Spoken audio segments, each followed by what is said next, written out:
음, 마스크를 쓰고 말하는 것도 어려운데 노래하시는 건 아마 더 어려우실 텐데도 불구하고 귀한 찬양 잘 준비해 주시고 또 우리에게 은혜 있게 해주셔서 감사드립니다.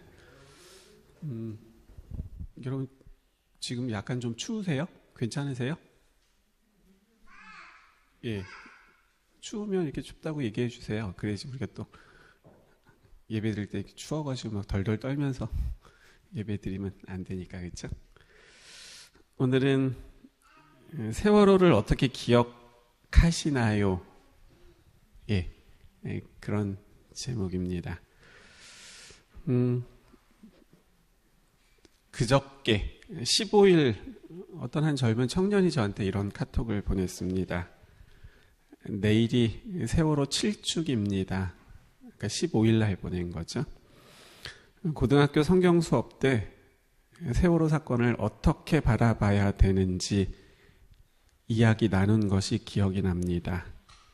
그때는 학년이 같아서 매우 안타까웠었는데 라는 그런 카톡이었습니다.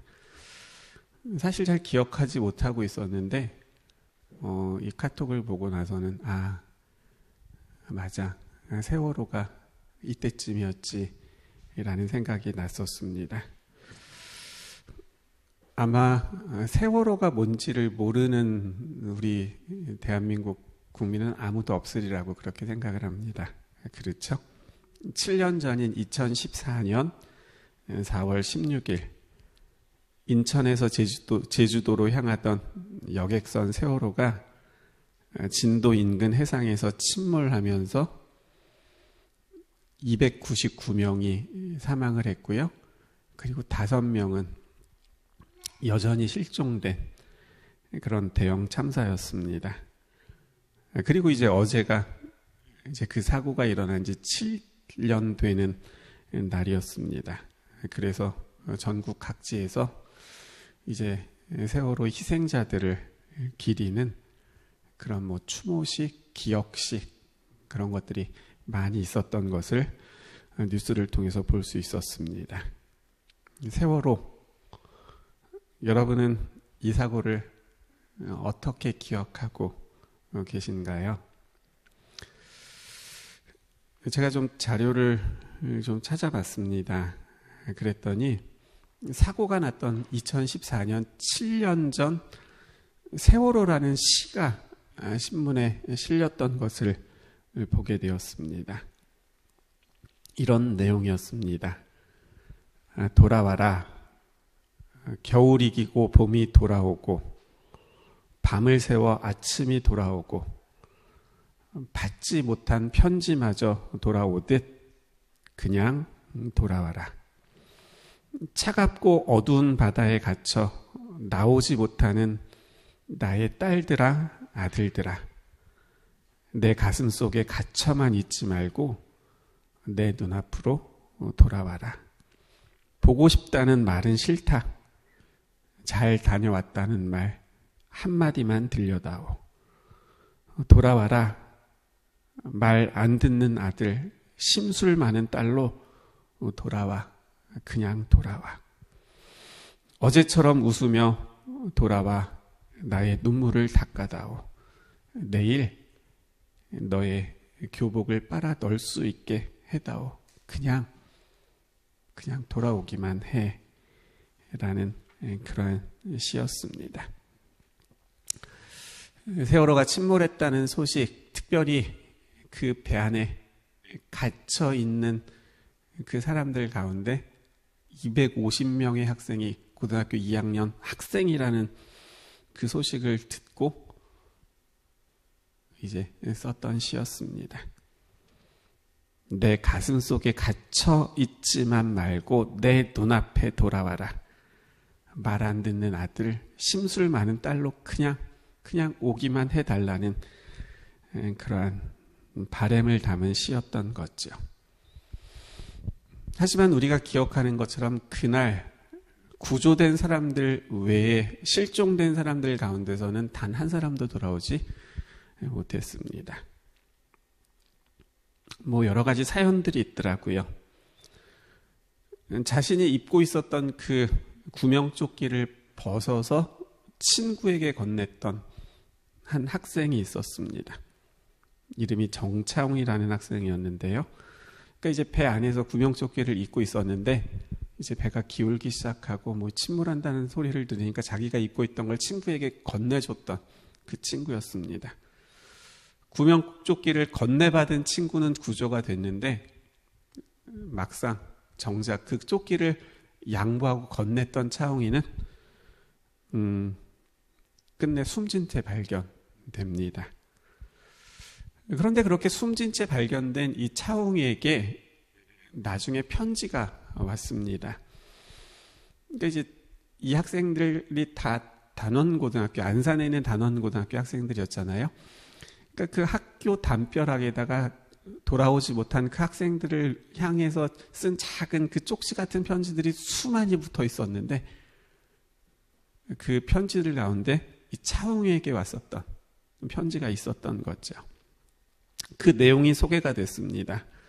차웅아, 1년 전부터 널 몰래 좋아했어. 사랑한다고 고백하려고 기다리고 있는데 왜 안 오는 거야? 내 고백 받아주지 않아도 괜찮으니까 어서 돌아와.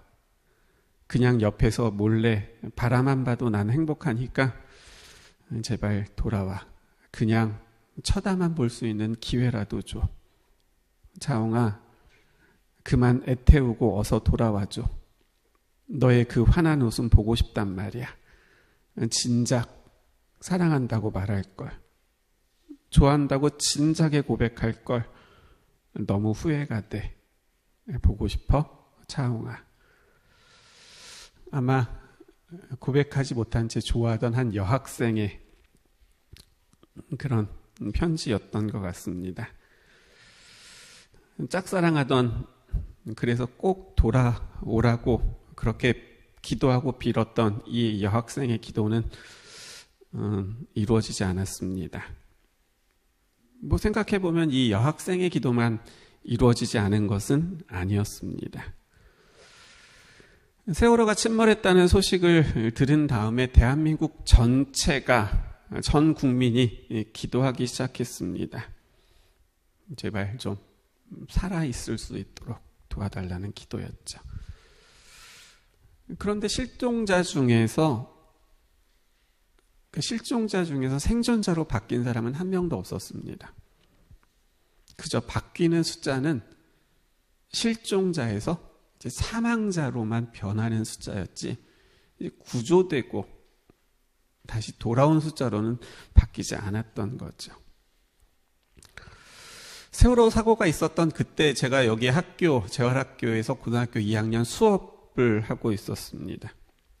이제 그 소식을 들었던 이제 고등학교 2학년 학생 가운데 한 명이 세월호가 침몰하는 것을 이제 뉴스로 보고 또 이제 구조되지 않는 그런 모습들을 보고 또 많은 사람들이 기도하는데 그럼에도 불구하고 배는 계속 침몰에만 가고 시간은 지나만 가는 것을 보고는 고등학교 2학년 한 학생이 저에게 이렇게 말했습니다. 목사님, 하나님이 안 계신 것이 확실합니다. 수업 시간에 저한테 그렇게 얘기를 하더라고요. 목사님, 커보세요. 하나님이 안 계신 것이 확실하죠? 라고 저에게 그렇게 말을 했습니다. 아마 그 의미가 무엇인지 이해하실 겁니다. 그런 사고가 있으면 참 열심히 기도합니다. 기도하던 사람만 기도하는 것이 아니라 다 그렇게 기도합니다. 그때도 그랬던 것 같습니다.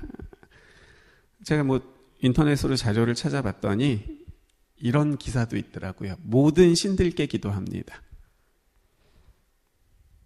모든 신들께 기도합니다. 하나님이 아니어도 부처님도 뭐 알라신도 어떤 신이든지 누구든지 뭐 하면 해달라는 거예요? 좀 도와만 달라는 거죠. 제발 좀 살려달라는 그런 기도였습니다. 그 단원고등학교가 어디 있는지 알지도 못하지만 팽목항이라는 곳에 한 번도 가본 적은 없지만 배가 침몰해서 그것도 어린 학생들이 많이 갇혀있다는, 차가운 물속에 갇혀있다는 소식을 들었던 모든 사람들이 다 그렇게 기도했던 거죠. 이런 생각을 해봅니다. 만약에 하나님께서 그때 그 기도를 들으시고 침몰해 가던 그 배를 이렇게 건져주셨으면 어땠을까라는 생각입니다.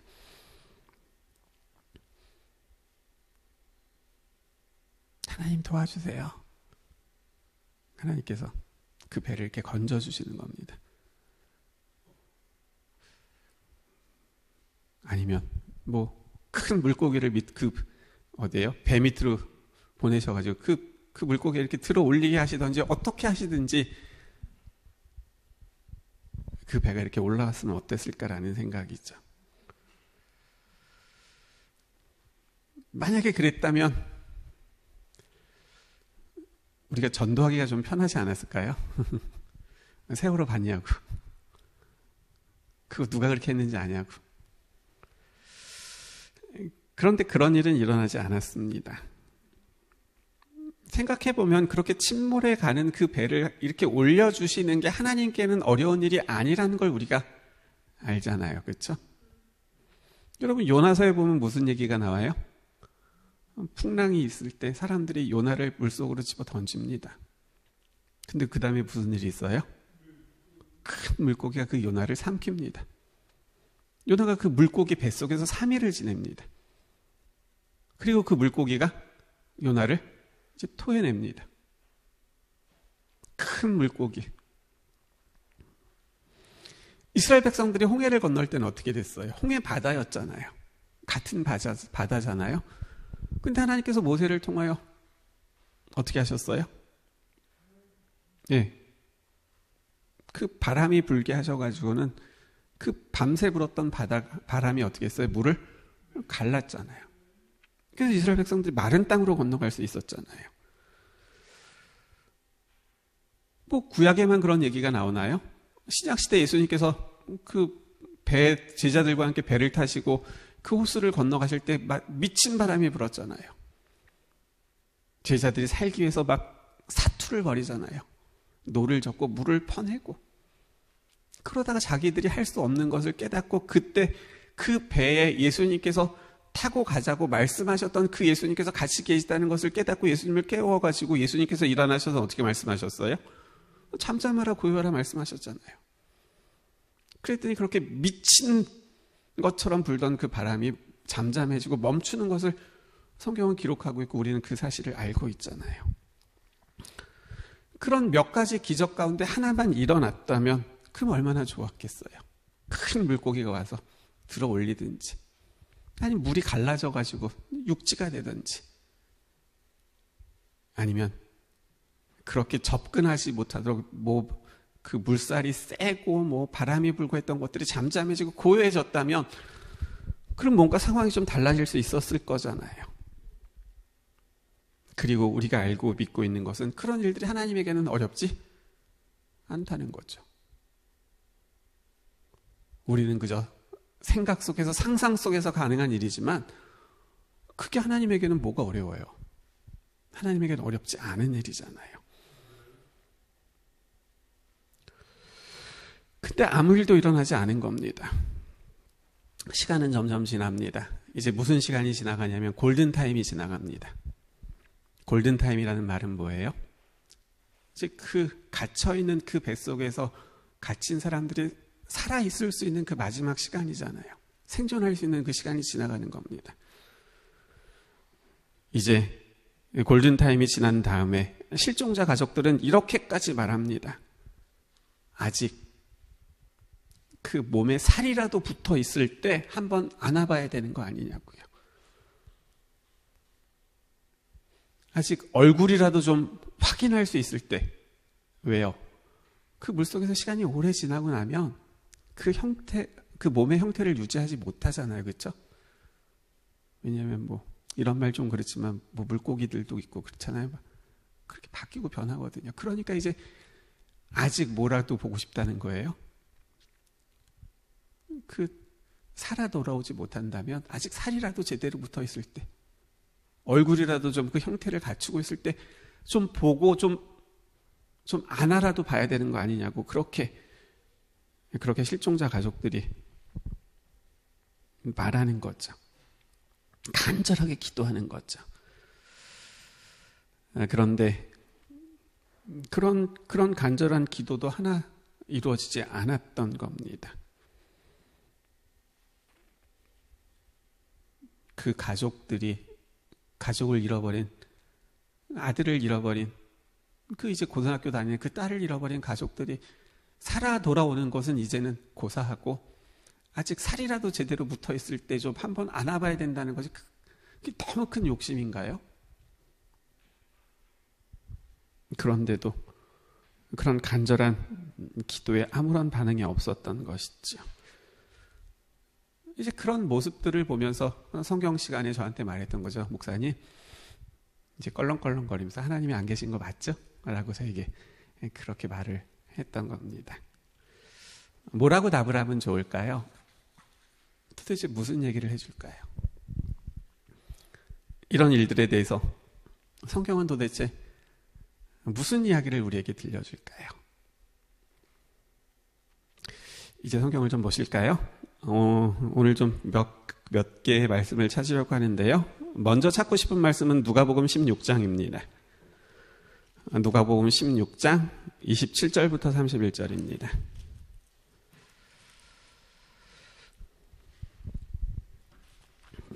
누가복음 16장 27절부터 31절입니다.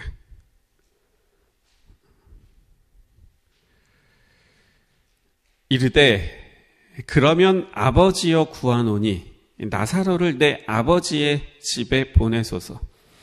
내 형제 5이 있으니 그들에게 증언하게 하여 그들로 이 고통받는 곳에 오지 않게 하소서. 아브라함이 이르되 그들에게 모세와 선지자들이 있으니 그들에게 들을지니라. 30절이요. 이르되 그렇지 아니하나이다. 아버지 아브라함이여 만일 죽은 자에게서 그들에게 가는 자가 있으면 회개하리이다. 31절 같이 읽겠습니다. 이르되 시작. 이르되 모세와 선지자들에게 듣지 아니하면 비록 죽은 자 가운데서 살아나는 자가 있을지라도 권함을 받지 아니하리라 하였다 하시니라. 전체 이야기를 읽지 않았지만 무슨 얘기인가 하면 예수님께서 비유로 말씀하셨던 부자와 거지 나사로에 대한 이야기입니다. 부자가 있었습니다. 그리고 그 집 앞에서 구걸해서 먹고 살고 있었던 누가 있었어요? 거지 나사로가 있었습니다. 그런데 어느 날 그 두 사람이 똑같이 죽는 겁니다. 이 말씀은 비유죠. 똑같이 죽는 겁니다. 그런데 거지 나사로는 죽어서 어디로 가고요? 예, 그러니까 우리가 일반적으로 생각하는 천국에 가고요. 그리고 이 부자는 어디에 간 거예요? 그렇죠. 지옥에 간 거죠. 근데 지옥에서 고통당하고 있었던 이 부자의 눈에 누가 보이는 거예요? 나사로가 보이는 겁니다. 자기 집 앞에서 구걸해서 그렇게 먹고 살던 그 나사로가 천국에 있는 것을 보게 되는 거죠. 자기는 지금 그 불구덩이 가운데서 막 고통스러워서 너무 죽겠는데 나사로는 그 천사의 품에서 너무 편하게 있는 모습이 보이는 겁니다. 그래서 부자가 여기 기록된 성경에 기록된 아버지 아브라함에게 말합니다. 나사로를 내 아버지 집에 좀 보내주세요. 그래서 나사로가 가서 내 형제들에게 좀 말하게 해주세요. 그래서 너희도 좀 제대로 살고 똑바로 살아서 죽어서 여기 오지 않게 좀 해주세요라고 그렇게 말을 하는 거죠. 그러자 아브라함이 뭐라고 말을 해요? 죽은 자가 다시 살아나서 그리고 가서 이야기해도 소용이 없다는 겁니다. 없을 거라는 거죠. 이유는 이미 그들에게는 무엇이 있다는 거예요? 모세와 선지자들이 있기 때문이라는 말입니다. 이게 무슨 얘기죠? 이미 그들에게 하나님의 말씀이 있기 때문에 그 말씀을 믿지 않으면 죽은 사람이 살아나서 와서 가서 이야기를 한다 해도 아무 소용이 없을 것이다 라는 그런 뜻이죠. 사람들은 당장 기적이 일어나기를 기도합니다. 정말 내 눈앞에 뭔가 놀라운 큰 변화가 있기를, 기적 같은 일들이 일어나기를 기도하죠.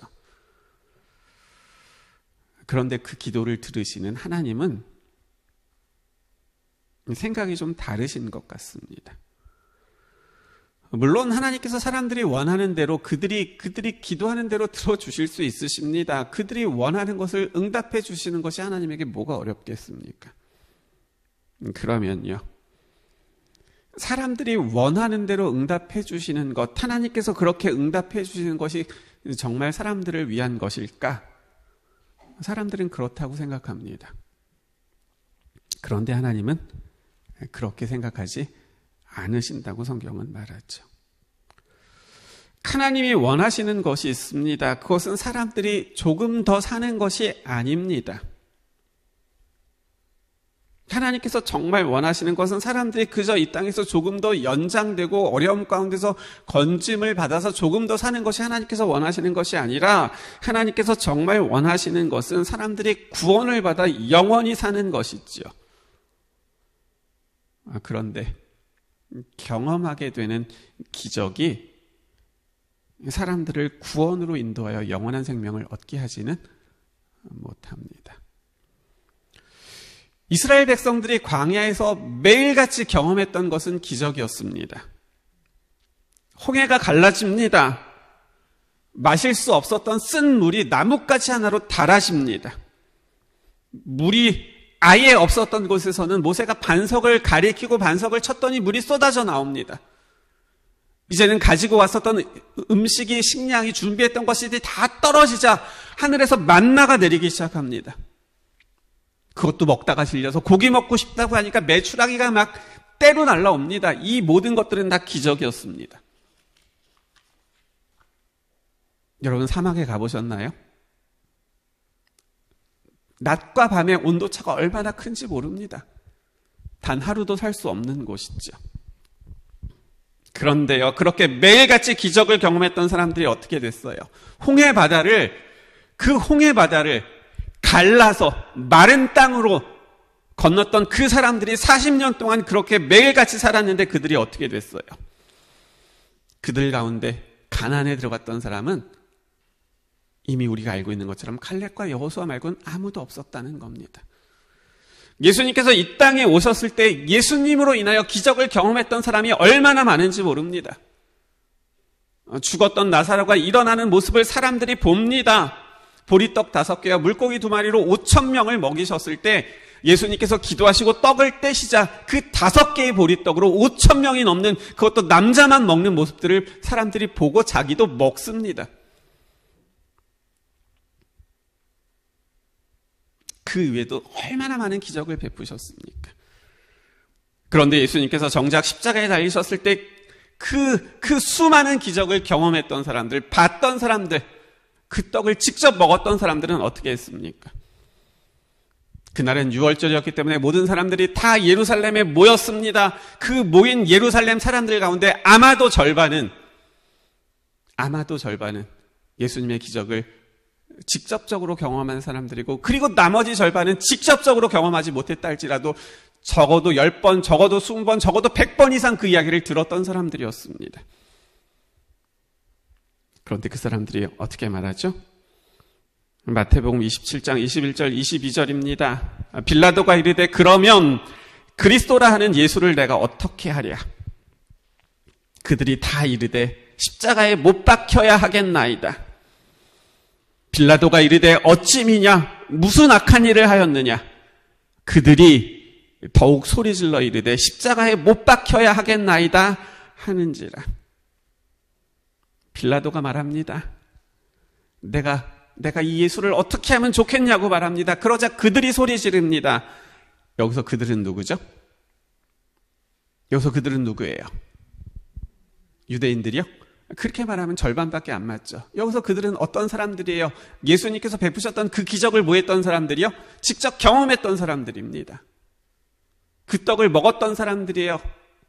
중풍병자가 일어나는 걸 봤던 사람들이에요. 베데스다 연못가에서 그 사람이 일어나는 걸 봤던 사람이에요. 죽은 나사로가 일어나는 걸 봤던 사람이에요. 야이로의 딸이 죽었다가 살아난 것을 봤던 사람이에요. 나인성 과부의 아들이 죽어서 자신들의 어깨에 상여를 메고 나가다가 예수님께서 오셔서 그 죽은 청년을 일으켜주시는 것을 자기 눈으로 봤던 사람들이었어요. 그래서 지금 여기서 소리 지르고 있는 이 사람들은 다 어떤 사람들인가 하면 예수님께서 베풀어 주셨던 그 기적을 경험했던 사람들이라는 겁니다. 봤던 사람들이라는 거죠. 그런데 경험하고 봤었던 사람들이 더욱 소리 지릅니다. 오히려 빌라도가 말합니다. 도대체 무슨 일이냐? 왜 그러느냐? 너희들 왜 그래? 오히려 빌라도가 그렇게 말합니다. 그런데도 그 사람들은 소리 지릅니다. 더욱 소리 지르죠. 십자가에 못 박아야 됩니다라고 소리 지르는 겁니다. 기적이 사람들을 구원하지 못했습니다. 그들이 수없이 경험했던 그 기적들이 그 사람들을 1도 변화시키지 못했던 것이죠. 그러면요, 사람들이 원하는 그런 기적들은 그냥 안 일어나는 것이 더 좋은가요? 그래도 좀 우리가 원하는 것들이 일어나면 좋지 않습니까? 이제 누가복음 23장을 좀 보시겠습니다. 누가복음 23장입니다. 39절로 43절 보시겠습니다.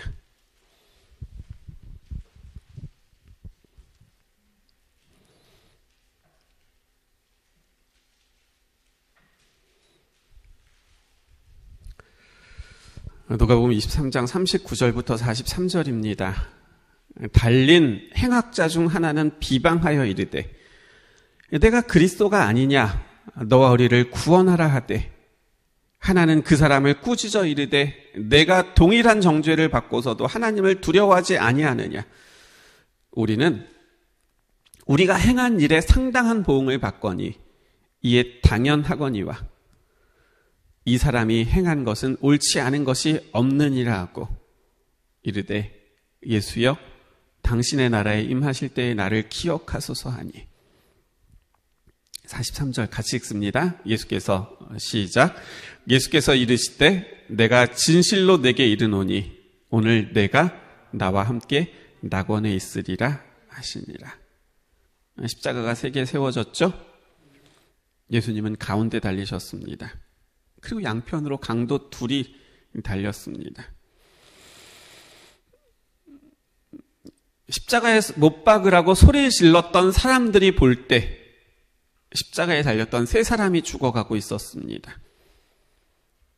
십자가에 달린 그 사람들 아무런 희망이 없고 더 이상 살 수 없는, 이제 정말 빨리 그 목숨이 빨리 끊어지기만을 기다리는 그 사람들이죠.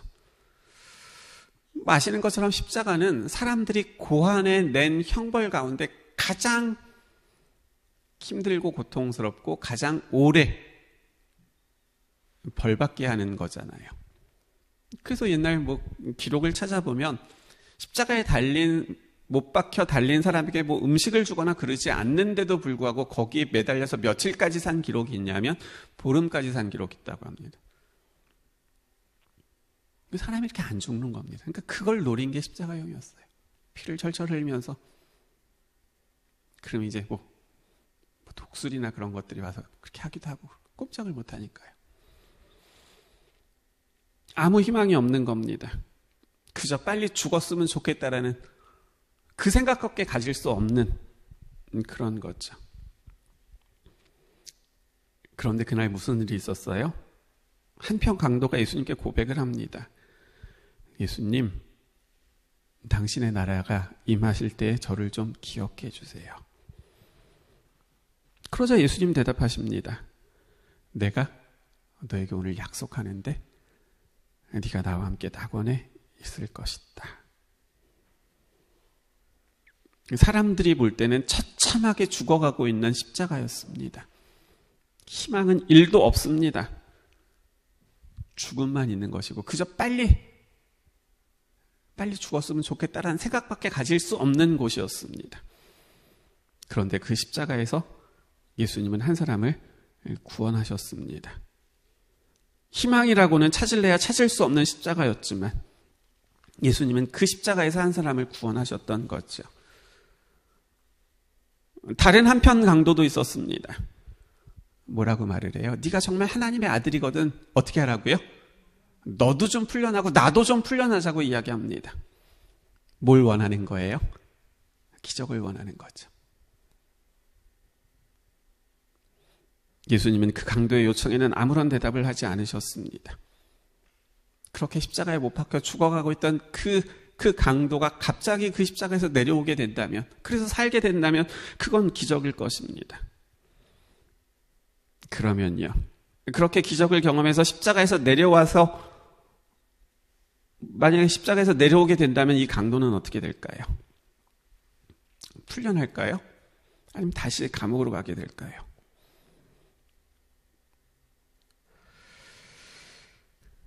(300명이) 넘는 사람들이 바닷속으로 침몰해가는 배에 갇혀 있었습니다. 알고 있는 것처럼 학생들만 250명이었습니다. 사람들의 눈에는 그렇게 침몰해가는 배만 보입니다. 그저 커다란 쇳덩어리 안에 300명의 사람이 있는 거죠. 그리고 250명의 학생이 그 안에 있는 겁니다. 그리고 그 배는 점점점 바닷속으로 가라앉고 있습니다.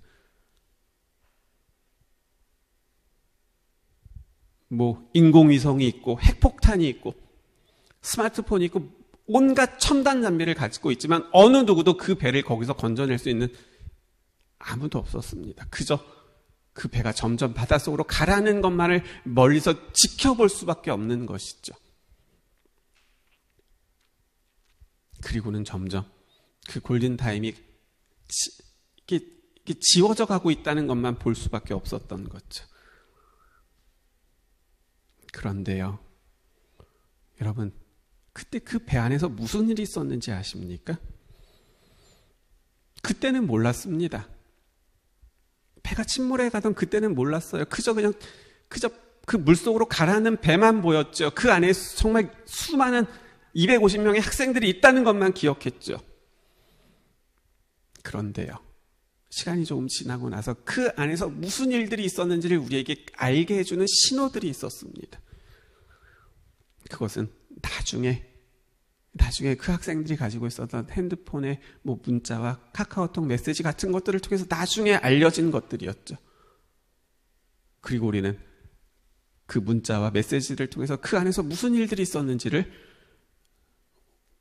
우리는 알 수 있게 되는 거죠. 한 연극부 학생이 연극부 단체 카톡방에 마지막 글을 남깁니다. 얘들아, 진짜 내가 잘못한 거 있으면 다 용서해줘. 사랑한다.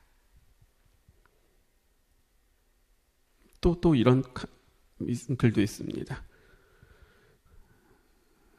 누나, 배가 이상해. 쿵 소리 났어. 학생 중 한 학생이 자기 누나에게 보낸 문자 메시지였습니다. 누나, 배가 이상해. 쿵 소리 났어. 그리고 조금 있다가, 누나 사랑해. 그동안 못해줘서 미안해. 엄마한테도 전해줘. 사랑한다고. 누나는 그 메시지를 받고 불길한 생각이 들어서 동생에게 전화를 걸었습니다. 그런데 동생이 전화를 받지 않았습니다. 그리고 다시 메시지가 옵니다. 신호가 안 잡혀. 나 아빠한테 간다.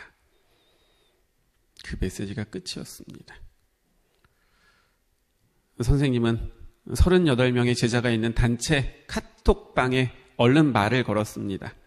얘들아, 움직이지 말고 있어. 다들 괜찮니? 다들 괜찮은 거지? 그러자 그 38명의 학생들 자기 이름으로 다 대답을 합니다. 예, 괜찮아요. 왜 우리 단체 카톡방에 괜찮습니까? 하면 자기 괜찮습니다 하면 쭉 뜨잖아요. 그렇죠? 마치 출석 부르듯이. 학생들은 괜찮다고 신호합니다. 또 어떤 학생이 묻습니다. 선생님 괜찮으세요? 구명조끼 입으셨어요? 오히려 선생님을 챙기는 어른스러운 모습을 보입니다. 그날 10시 45분 이후로는 아무 얘기도 전해지지 않고 그 카톡방에 남아있지 않습니다. 그저 마지막 그 메시지들은 살아서 보자, 이따 만나자, 부디 제발, 그리고 고마워, 사랑해. 이렇게 서로에게 보낸 간절한 소망만이 그들의 마지막을 지키고 있었습니다.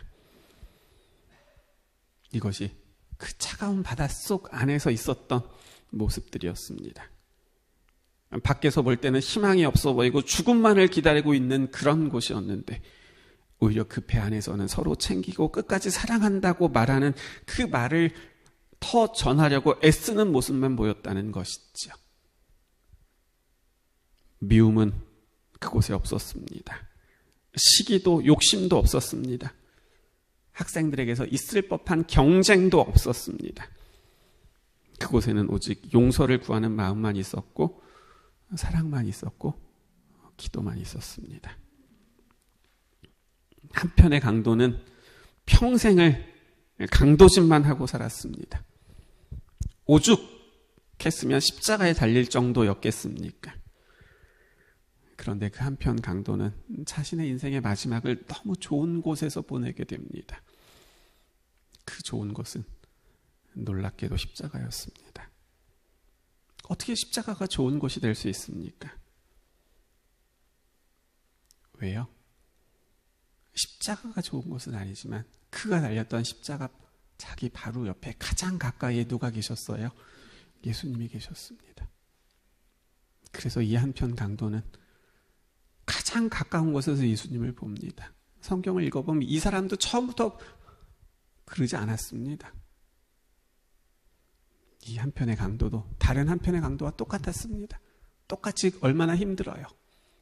십자가에 못 박히고 채찍에 맞고 거기 달리는 걸 힘든다는 말로 표현할 수 없는 거잖아요. 그래서 욕하고 저주하고 막 몸부림치고 막 그랬었습니다. 그런데 어느 순간부터 이 사람에게 누구 모습이 보여지는 거예요? 예수님의 모습이 보여지는 겁니다. 그리고는 그 예수님을 좀 더 가까이 보고 싶은 마음에 더 쳐다보고 더 쳐다보기 시작합니다. 그렇게 예수님을 가까이 보게 됐더니 이 사람은 그 예수님에게서 메시아의 모습을 볼 수 있었습니다. 그리고 그는 뭐 할 수 있었어요? 그는 구원을 받을 수 있었던 거죠. 이 말씀을 왜 드릴까요? 십자가에 달렸던 한편의 강도의 모습에서 뭘 보게 되냐면 침몰한 그 세월호 안에 있었던 그 사람들의 모습을 봅니다. 그 사람들이 강도였다는 말이 아닙니다. 절망할 수밖에 없고 죽어가고 있고 희망을 갖기 어렵다는 데서 같은 모습을 본다는 거죠. 십자가 위에서 그저 기다릴 수 있는 것은 죽음밖에 없었듯이 그 세월호 안에서 침몰해가는 그 배 안에서 그들이 가질 수 있는 것은 기다릴 수 있는 것은 죽음 말고는 아무것도 없다는 거죠. 같은 상황이라는 겁니다. 그런데요. 그곳에 하나의 모습이 더 보입니다. 무엇인가 하면 그 강도 옆에 예수님께서 계셨듯이 하나님께서 그 세월호 안에 그들과 그 학생들과 함께 하시는 모습을 보게 된다는 거죠. 절망하지 않고 끝까지 포기하지 않고 내가 먼저가 아니라 친구들을 생각하고 제자들을 먼저 생각하고 선생님을 챙기는 그런 학생들과 그 선생님들을 그 사람들을 구원하시기 위하여 그곳에서 일하시는 하나님의 모습을 보게 되는 거죠. 사람들은 기적이 안 일어났다고 말합니다. 사람들이 말하는 기적은 무조건 살아나서 나오는 거잖아요. 그런데요, 성경이 말하는 기적은 사람들이 이 땅에서 더 사는 것이 아니라 구원을 받는 것이라고, 그것이 기적이라고 말합니다. 물론 이 말이 세월호 속에 있었던 그 사람들이 다 무조건 구원받을 것이다라는 것을 말하는 것이 아닙니다. 그러나 분명한 것은 두 강도가 십자가에 달렸을 때 가장 가까운 곳에서 예수님을 볼 수 있었던 것처럼, 그래서 그 한 사람은 단 한 번의 고백으로도 구원을 받을 수 있었던 것처럼 하나님께서는 그곳에 함께 하시면서 그 학생들이 단 한 번의 고백으로도 구원을 얻을 수 있도록 하나님께서 그곳에서 역사하시면서 그들을 돕고 계셨다라는 것이지요. 말씀을 준비하고 정리하면서 제 마음 가운데 하나의 욕심이 생겼습니다. 나중에 우리가 하늘에 가게 되면 뭐 보고 싶은 사람, 만나고 싶은 사람도 많겠지만 그때 그 세월호 안에 있었던 그 사람들 가운데 몇 명이나 그곳에 올 수 있었을까를 이렇게 좀 확인해 보고 싶다는 그런 생각이 들었던 것이지요. 이사야 49장 15절 16절 현대어 성경은 이렇게 기록합니다. 그러나 주께서 이렇게 말씀하셨다. 과연 어머니가 젖먹는 자식을 잃어버릴 수 있느냐? 자기 태에서 나온 자식을 불쌍히 여기지 않는 어머니가 세상에 있느냐? 만일 세상의 어머니들이 자기 자식을 잊어버릴 수 있다 하여도 나만은 너를 결코 잊을 수가 없다. 예루살렘아, 나는 너를 내 손바닥에 새겨두었다. 너는 지울 수 없는 문신처럼 언제나 내 마음에서 떠나지 않는구나. 그때 일어났던 세월호 사건을 보면서 하나님께서 계시지 않는다라고 말하는 사람들이 있었습니다. 예, 제가 교실에서 받았던 질문도 그런 질문이었고 그런 소리였습니다. 그러나 하나님은 그런 소리를 들으시면서도 사람들이 원하는 대로 기적을 베풀지 않으셨습니다. 중요한 것은 지금 당장 구조되어 살아나는 것이 아니라 그 사람들이 구원을 받아 하늘에 오는 것이 하나님에게는 더 중요하기 때문이었습니다. 그래서 하나님은 그 세월호 안에서 기적을 베푸셨습니다. 사람들이 볼 때 아무런 희망이 없는 곳이지만 그 안에서 하나님은 사랑이 있게 하셨습니다. 아니, 사랑만이 있게 하셨습니다. 하나님께서 구원하실 수 있는 사랑만이 있게 하시는 그 기적을 그곳에서 베푸셨던 것이지요. 왜냐하면 그 학생들을 하나님께서는 잊으실 수 없으시기 때문이었고 그들을 버리실 수 없으셨기 때문이었습니다. 너희 부모가 그 자녀를 잊을 수 있겠느냐? 잊지 못한다. 하지만 그때 그 자녀를 세월호 안에 잊게 했던, 잊게 했던이란 말이 좀 다르겠네요. 어쨌든 자녀들이 그 안에 있는 것을 알면서도 육신의 부모가 할 수 있는 것은 아무것도 없었습니다. 그러나 하나님은 그곳에 가셔서 그 학생들, 그 사람들 한 사람 한 사람들의 마음 가운데 역사하셔서 미움과 증오와 욕심과 그런 것들은 다 내려놓고 무엇만 있게 하셨던 거예요? 용서와 사랑만 있게 하셨던 거죠. 죽음의 그 순간 서로 먼저 살아나려고 벌부둥치는 것이 아니라 난 이렇게 죽을 수 없다라고 그렇게 외치는 소리는 하나도 없었고 그 안에서는 뭐만 있었어요? 미안해, 사랑해, 그리고 용서해줘. 그런 말만 있었다는 것이죠. 7년 전 그날 자식을 잃은 부모들은 자신들이 원하는 기적이 아니라고 불평할지 모르겠습니다. 하나님은 없다고 원망할 수 있죠. 그런 마음을 충분히 이해할 수 있습니다.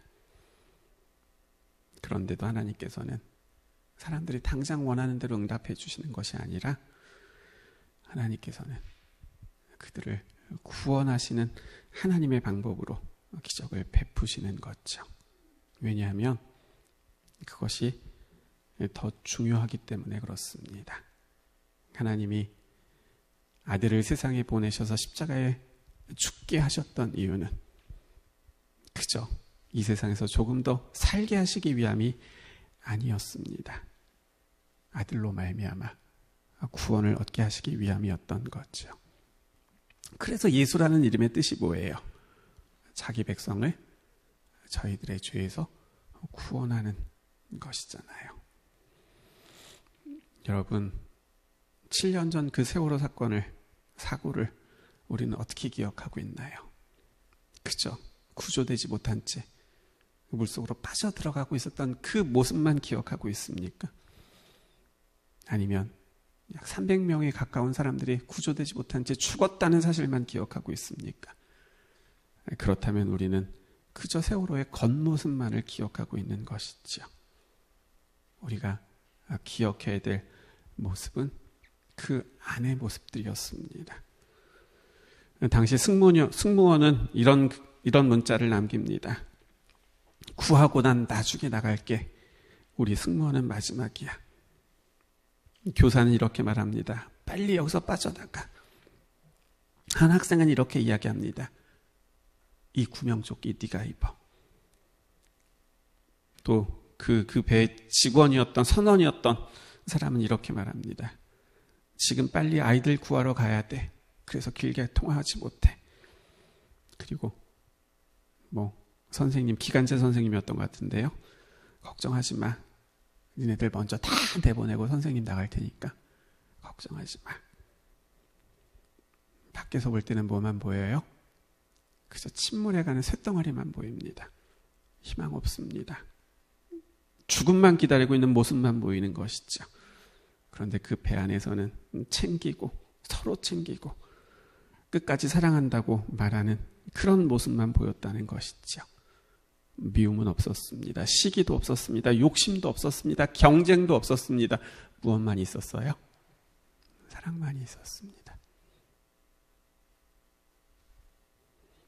하나님께서 그 안에 기적을 베푸셨던 겁니다. 사람들이 볼 때 어떤 희망도 없는 곳이지만 하나님은 그 안에 사랑만 있게 하셨던 거죠. 그리고는 어느 누구도 어떤 부모도 그곳으로 마음만 있지 가지 못하고 있을 그때 하나님께서는 그곳에 그 학생들 가장 가까이 계셔서 마치 강도가 그제서야 깨닫고 예수님 당신의 나라가 임하실 때 저를 좀 구해 주세요. 구원해 주세요라고 그 한마디 고백을 정말 기다리셨다는 듯이 그 고백을 들으시고는 구원을 약속해 주셨던 것처럼 하나님께서는 그곳에 있었던 그 학생들의 한마디 한마디 그 말을 놓치지 않고 들으시면서 그 학생들을 구원하고 계셨다라는 것이지요. 이것이 우리가 기억해야 될 세월호의 영적인 모습이라는 겁니다. 침몰하는 배, 구조되지 못한 채 사망한 그 수백 명의 사람이 아니라 한 사람 한 사람을 구원하시기 위하여 그 차가운 배 안으로 친히 가셔서 사랑만 있게 하셨던, 기도만 있게 하셨던 그 하나님의 모습을 보게 되는 거죠. 한 번의 고백으로도 충분하다고 말씀하시면서 구원하시는 하나님을 보게 되는 거죠. 그래서 오늘 말씀의 제목인 세월호를 어떻게 기억하시나요? 라는 것은 사실은 작은 제목입니다. 원래 더 큰 제목은 7년 전의 기적이라고 저는 그렇게 적었습니다. 7년 전의 기적. 사고가 있었습니다. 그런데 그곳에 기적이 있었던 것이죠. 그리고 그 기적을 베푸셨던 하나님께서 오늘 우리에게 이렇게 말씀하십니다. 세상의 어머니들이 자기 자식을 잊어버릴 수 있다고 하여도 나는 너를 잊을 수가 없다. 나는 너를 내 손바닥에 새겨놓았다. 너는 지워지지 않는 문신처럼 언제나 내 마음에서 떠나질 않는다 라고 말씀하시는 것이죠. 사랑하는 성도 여러분, 정말 그날 무슨 일이 있었는지를 사실로 기억하는 것이 아니라 말씀을 통해 보여주시는 영적인 눈으로 볼 수 있게 되시기를 바랍니다. 찾아가셔서 그 하나하나를 들으시고 구원하시려는 하나님, 그리고 그 하나님께서 오늘 우리를 향하여 동일하게 말씀하시는 나는 너를 절대로 잊을 수가 없고 나는 너를 내 마음에서 지울 수가 없다고 말씀하시는 그 음성을 우리 모두가 다 듣게 되시는 우리 모두가 되시기를 바라면서 오늘 말씀을 마치겠습니다.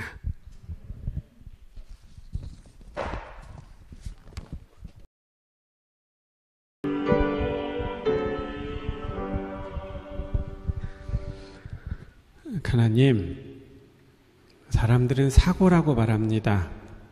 그리고 기적은 없었다고 말합니다. 그런데 성경은 그날 기적이 있었다고 말합니다. 사람들은 이해하지 못합니다.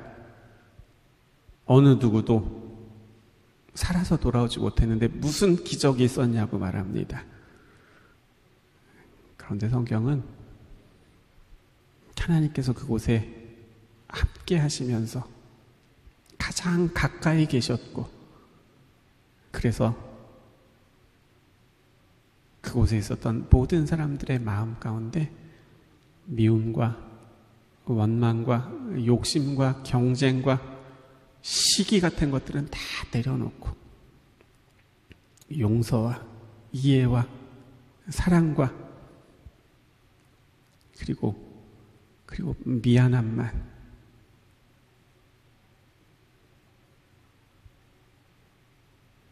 사단이 우리에게 가지고 와서 우리의 마음 가운데 뿌려 놓았던 열매들은 하나도 없었고 하나님께서 많이 주실 수 있는 그 성령의 열매들만이 그곳에 있었다고 우리에게 보여주고 있는 것이지요. 평생을 얼마나 나쁜 짓만 하면서 살았는지 십자가에 달릴 수밖에 없었던 그 강도가 하나님, 예수님, 저를 좀 구해주세요라고 그 한마디 했을 때 그 한마디 말을 들으시고는 그를 구원해 주셨던 하나님께서 그 안에서 그렇게 역사하고 계셨더라고 우리에게 말하고 있는 것이지요. 하나님, 우리의 영의 눈을 좀 열어주셔서 눈에 보이는 사실만을 보는 것이 아니라 그 가운데 역사하셨던, 임하시고 역사하셨던 하나님을 바라볼 수 있도록 도와주시고, 그래서 성경은 왜 기적이 있었다고 말하는지를 좀 우리의 마음으로 잘 이해할 수 있도록 하나님 도와주시옵소서. 그리고 감사한 것은 하나님은 오늘 우리에게 동일한 말씀을 하고 계시다는 겁니다. 내가 너를 잊을 수 있을까? 내가 너를 포기할 수 있을까? 내가 너를 구원하지 않을 수 있을까? 나는 너를 정말 지울 수 없는 문신처럼 내 손바닥에 새겨 놓았다 라고 말씀하시는 거죠. 하나님, 오늘 나에게 그렇게 말씀하시는 그 하나님의 그 음성을 저희들 좀 들을 수 있게 도와주시고, 그 사랑과 생명의 호소로 우리 모두가 정말 힘을 좀 얻을 수 있도록 하나님 도와주시옵소서. 그래서 이제는 하나님의 사랑을 그저 머리로 이해하는 사람답게 살아가는 것이 아니라 조금이라도 우리의 마음에 간직한 채 살아갈 수 있는 우리 모두 되게 도와주시기를 예수님의 이름으로 간절히 기도드립니다. 아멘.